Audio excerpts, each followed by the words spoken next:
সমাজ সেবার দুই গালে জুতা মারো তালে তালে অবৈধ ফলাফল মানি না মানব না অবৈধ ফলাফল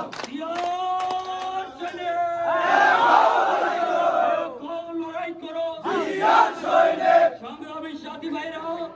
এবারে বক্তব্য রাখবেন সুন্দরগঞ্জ পৌর যুবদলের কারা নির্যাতিত যুবনেতা যুবদলের আহ্বায়ক আনোয়ার হোসেন।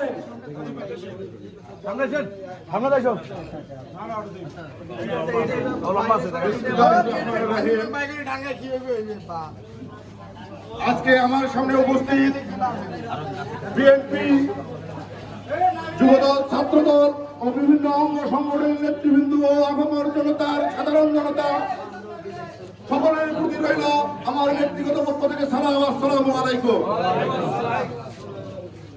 আজ দীর্ঘদিন থেকে দেখা যাচ্ছে এই সুন্দরগঞ্জের উপজেলার প্রশাসক যারা যে কয়েকজন অফিসার রয়েছে তাদের কেন জানি আওয়ামী লীগ প্রীতি একটা চলে।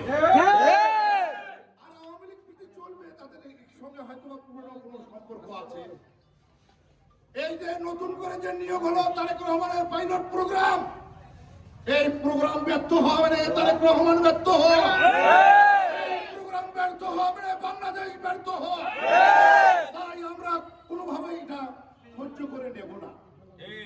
এই পাইলট প্রোগ্রামে কিভাবে তারা 10-এর অধিক আওয়ামী লীগ ছাত্রলীগ যুবলীগের পান্ডাদের নিয়োগ দিয়েছে, তার মধ্যে উল্লেখযোগ্য আমাদের সুন্দরগঞ্জ পৌরসভার 1 নম্বর ওয়ার্ড যেটা তারই একটা নিয়োগ দিয়েছে।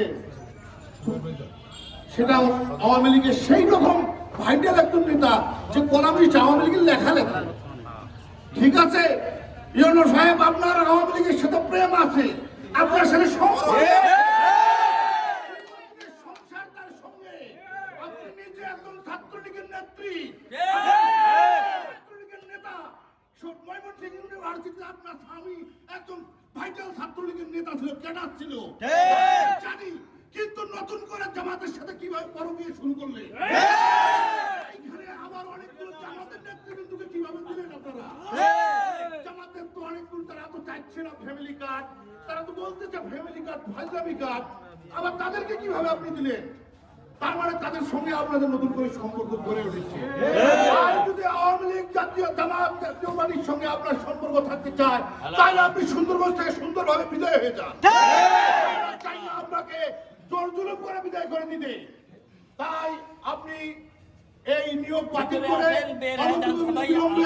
নিজের বিদায় নিজেই সুন্দরভাবে বিদায় নিয়ে সুন্দরগঞ্জ ছেড়ে চলে যান, নচেত আপনার বিরুদ্ধে আরো বড় বড় আন্দোলন আমরা গড়ে তুলবো। আপনার বেডরুমে তালা দিবে শেষ পর্যন্ত গিয়ে। আজকে হয়তো আপনার গেটে তালা দিয়েছে, কিন্তু আপনার বেডরুম পর্যন্ত যায়নি, কিন্তু আপনাদের বেডরুমে যাওয়া পর্যন্ত তালা দিবে।